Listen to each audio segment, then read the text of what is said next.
Pete, you talked a lot about having a sense of urgency when it comes to competing right away. What do you think would constitute success for you guys this season? Oh, we gotta win a ton. We gotta win a bunch of games. There ain't nothing. I can't even imagine anything. Okay, Pete. I see you, Petey. Pete Carroll.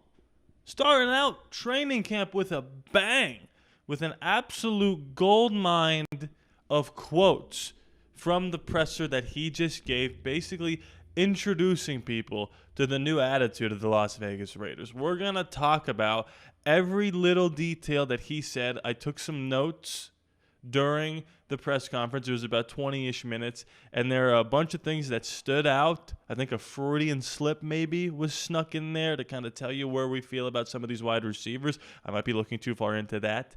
We're going to talk about it because he said a lot of things that, okay, look, a lot of coaches say a lot of good things, but when he says it, I just feel like it holds a little more weight because, again, this guy's been to a Super Bowl, coached in multiple, won one, right? Like, this guy knows what he's doing. And I think this press conference really opened my eyes as to the type of team that we could be having, and I'm going to have to adjust my win-loss prediction before the season starts. I do want to say real quickly, make sure we're hitting that like button, dropping comments. We're going to talk about Jamal Adams too. We're going to leave that toward the end because it doesn't interest me as much. It's interesting, but it doesn't interest me as much as all the stuff that I have written here that Pete Carroll did say during his press conference. Patreon.com/ALLaBorde Raiders. Link is in the description below and is the pinned comment. If you want to become a member of one of the tiers that I have, you can get your name at the end of the credits. You get exclusive content. You get ad-free content never before seen on YouTube. You get days advanced of videos. You get to become one of these people that have their name shown. And hit that subscribe button if you're new. We're trying to get to 14,000. Okay. I've got things written down here. We're just going to go in order of what Pete Carroll said that stood out to me. The first thing instantly, he said, we still don't know about Christian Wilkins. And to me, if you're a body language reader, it doesn't seem like he loves the situation that Wilkins is in. I do think Wilkins is going to miss, if I had to guess, the first quarter of the season, the first 4 or 5 games. Maybe they just hold him out until, the bye week, which I think is week 7 for us. Raiders bye week 2025. I'm looking right now. I'm pretty sure we play 5 games. 1, 2, 3, 4, 5, 6. Yeah, okay. So the bye week is week 8. That would be unfortunate. Maybe he comes back for the Kansas City Chiefs game week 7, but as of right now, I don't foresee him getting on the field anytime soon. It's super unfortunate, but it is what it is, It's a lot of money for someone who's not playing, but those are the breaks sometimes. Pete's expectations. Someone asked him, what are your expectations for this training camp for this season? And he is quoted as saying, as high as they can get. And you can tell he was super excited to talk about the progress that this team has made so far. He said we just have to keep pushing the ball up the hill, keep the momentum that we've built. And somebody asked him, you said, Pete, make sure that you're doing your due diligence as a player to work out and keep yourself in physical conditioning while this break happens between OTAs and training camp. And how does the team look? And he's like, they looked incredible. Everyone is fit. Everyone passed the physical conditioning exam with flying colors. So love to hear that. He then goes on to talk about the rookies. And this is what I've been talking about, what he said before.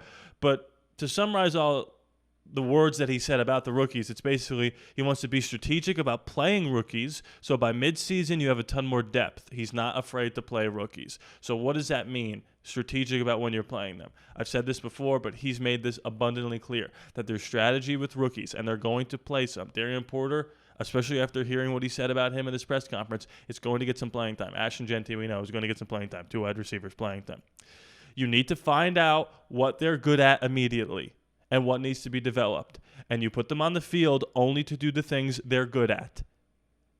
And then halfway through the season, because they're on the field and did some good things, right? Maybe Darian Porter only plays half the snaps. Maybe he only plays snaps where it's going to be a deep pass, so he knows exactly what he's doing. By the time you reach halfway through the season, you've gotten used to the game speed as a rookie. You've developed other traits about you, and now you've expedited the development process. So now you are a real contributor, and we have more depth. We've got the veterans and the rookies all midway through on the same page, playing the same style of football, and I think that's very important. He went out of his way to praise a Landon Roberts, which is huge because our linebacking core the last, 20 years has not been great. A Landon Roberts is somebody that we basically are using to replace is a weird word, but substitute the productivity of a Robert Spillane. And Spillane was an anchor and the captain of the defense. And Pete Carroll said he was impressed with the Landon's ability to learn on the fly, to make plays, but more importantly, to be a leader, which is huge. And this is also where the tinfoil hat gets put on my head. He said something very interesting about the wide receivers. He was talking about different people, young guys, and we want to see what they're going to look like. And he was listing off different guys, and then he started to get to the offensive side of the ball. And he goes, we want to see what Ashton's going to look like. We want to see what Gino and Brock can do together. We want to see what Dante can do. And Jack. He said Dante Thornton's name, and I think he actually said like D-Ton or something, like some nickname. I don't know what he said. I don't remember. But it was some sort of nickname, and he said, we want to see what Dante can do, and Jack as well. Dante Thornton clearly, in Pete's mind, was ahead of Jack. Now, look, again, this is tinfoil hat. I'm not saying like this means that he's starting over him. I just think he's probably watched more plays from Dante during OTAs that stood out to him more, and that made him say Dante and then Jack. Take with that what you will. I just thought that was an interesting little tidbit. It doesn't guarantee anything, but it is what it is. Now we're getting to the stuff that's super interesting. He said he's really fired up about the back end of the defense. I'm assuming that's the corners and the safeties, the secondary. And he said it is the most impressive group he's had, like in his coaching career. And he also said the guys up north being Seattle, the old guys would probably be mad at him for saying that. He said they are big, fast, and athletic. That's what he said about the secondary. None of this stuff was asked about him. They didn't say, hey, how does this secondary stack up to secondaries of the past? He didn't have to bring the comparison into it, but he said this is the most impressive secondary or back end, which I think that means the secondary, that he's coached. That could explain why they're not going out of their way to sign, Asante Samuel Jr. or Mike Hillen or Jair Alexander. They brought in Woods today and Jamal Adams, and we'll talk about Jamal Adams in a little bit, but that doesn't move the needle for me one way or the other. If all goes well, Jamal Adams will never see the field. Somebody asked about Cam Miller and Aiden O'Connell. He didn't have much to say about Cam. He was like, Cam's coming along. He's a rookie, blah, blah, blah.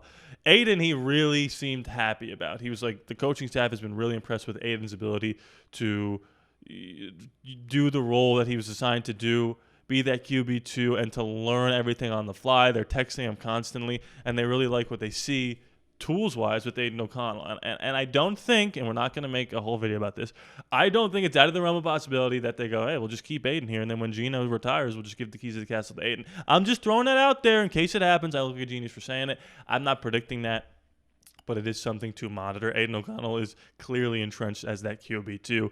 And, it should be fun to see him in the preseason and with Cam Miller as well. Keeping the camp in Vegas. This was something I talked about a lot. Last year it was in Napa, and I thought that would have been good for the team to build some camaraderie, and maybe it was, but ultimately it didn't translate to, being healthy or wins on the football field. He said it was important to keep the camp in Vegas for one specific reason, to be closer to the fans in Vegas. He said training camp practices we're trying to keep them as open and as accessible as possible to people that live here, to be able to see the hard work and the fun that we're putting into this season, so that when the time comes, they don't sell their season tickets, they go to the games. Pete Carroll is just operating on a different level than everybody else that we've had coaching us the last decade plus. And the last thing he said, which I played a little tidbit in the beginning, is we're going to win a bunch of games, and I don't care who hears that. Somebody asked him, what is success for you? and he said, "Oh, we're gonna win a bunch of games." And then he glitched. He was like, I couldn't even fathom not winning a bunch of games. I've been winning 10+ games my whole career. That's confidence, man. And that's not arrogance. It wasn't like he was saying, oh, we're going to win the division. That's what Antonio Pierce said. Win the division. That's our goal. He didn't say oh, we're going to beat the Chiefs. We're going to do this. We're going to win this. He said, oh, we're just going to win a lot. You can go, well, I guess what would the math be on that? You can go 14-2. No. You can go 15-1. 16-1? What is it now? You can go 16-1 and lose the division, technically, right? We're not comparing how far we go in the playoffs to how far the Chiefs go in the playoffs. We're just going to win a lot. That's what he said. I need you've heard of Wake Me Up When September Ends. Wake me up when September starts, Green Day. There's your sequel. Holy moly, I can't wait for the season to start. Let's talk about Jamal Adams. But before we do that, like I said in the beginning, hit that subscribe button. 53% of you that are watching these videos are subscribed. 46% of you are not. Don't be a lurker. Excuse me, I'm burping. Hit that sub button. It does help the channel out more than you know. It's completely free. Hit that like button. Drop comments. All that good stuff. You guys know the drill. Jamal Adams. Let me share the screen. Jamal Adams, Raiders reportedly agreed to contract, reunited, and it feels so average. Jamal Adams and Pete Carroll. Oh, sorry, this is by Timothy Rapp.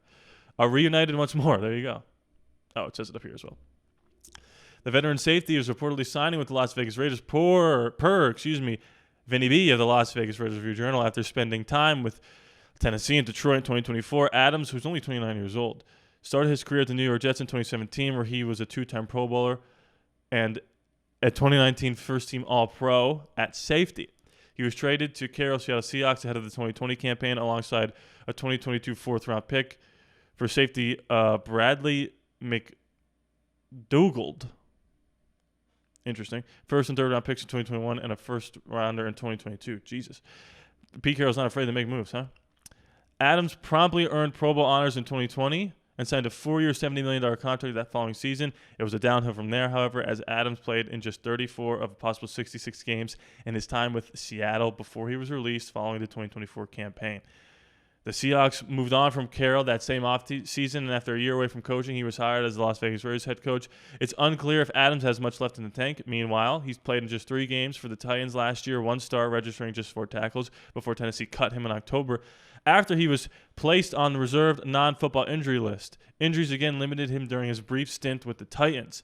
The Lions, behest by injuries throughout their defense, signed him in early December to their practice squad, and he ultimately made 2 starts for them, registering 3 tackles. He was released in early January after a number of defensive players returned from injury, however, and remained a free agent much of the offseason. Apparently, he's in really good shape. Expecting Adams to return to the Pro Bowl level or form he showcased early in his career is unrealistic, but if he can stay healthy, he can provide the Raiders with experience and depth. That's all this is going to be, guys. If we're breaking down Jamal Adams' film, like do me a favor, stop. Don't do it. It's not worth it. If all goes well with this team, Jamal Adams will never see the field. That means we're healthy, and the guys that are supposed to be starting are playing well enough to keep him off the field. Now, could he have a resurgence? No doubt about it. But it's pretty typically not the case for aging secondary guys that battle with injuries to be able to have a renaissance year. It's not like an aging quarterback or an aging tight end. It's an aging safety. But he knows the Pete Carroll system. I'm sure he's a great teammate and a great leader, and we have a lot of young guys at that secondary position. Isaiah Polamau, Trey Taylor, Jacorian Bennett, obviously, oh my God, what's his name? I'm blanking. DeCameron Richardson. All these guys can benefit from just having Jamal Adams in the room, so it doesn't cost us anything, so why not do it? But I'm not going to sit here and say, oh my God, Jamal Adams, like it's 2021. It's not. It's 2025. I'm cool with it. We also signed the quarterback, TJ Woods.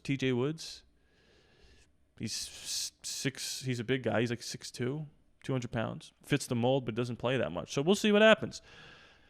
Pete Carroll, man, he's fired me up. Has he fired you guys up? Does this stuff matter? I mean, this is what I said. Let's take it all with a grain of salt, but you can take it with less of a grain of salt when Pete Carroll says it as opposed to when Josh McDaniels or Antonio Pierce says it. Oh, we're just going to win a bunch of games. If Antonio Pierce said that, you'd be like, okay, AP, go ahead and show me. When Pete Carroll says it, you're like, well, you've been doing that your whole life. So I do tend to believe you. Training camp practices and videos are going to be coming out Wednesday, Thursday, Friday. Like, this is the time now. We're ramping up. The off season is done. We're here. We're going to be making videos maybe every day on this channel moving forward. Like, if you're not subscribed, man, and clicking that bell to get all of my notifications and whatever, I think you're making a mistake. Like I said before. Oh, and by the way, 725-253-0264. Leave a voicemail anytime. I think the call-in show might be tomorrow. You can leave a voicemail question, and I will get to it on the show if it's good enough. Not good enough, but interesting to me. Excuse me, not good enough. Everything's good enough, but interesting to me. If you become a $5 patron, you have the chance to call in live and talk to me live like Omar and Mario did last week. That number, again, is... Oh, no, it's scrolling way too slowly. 725-253-0264. Oh, I'm starting to memorize it. That's fun. Like I said, shout out to my patrons if you want to become one of them or join my Discord, which is completely free. Pinned comment down below or link in the description below. ALLaBorde Raiders Patreon. Thank you so much for watching. Hit that like button, comment away, and please be sure to subscribe. It's free after all, no charge to you. I love you guys, and I'll see you next time.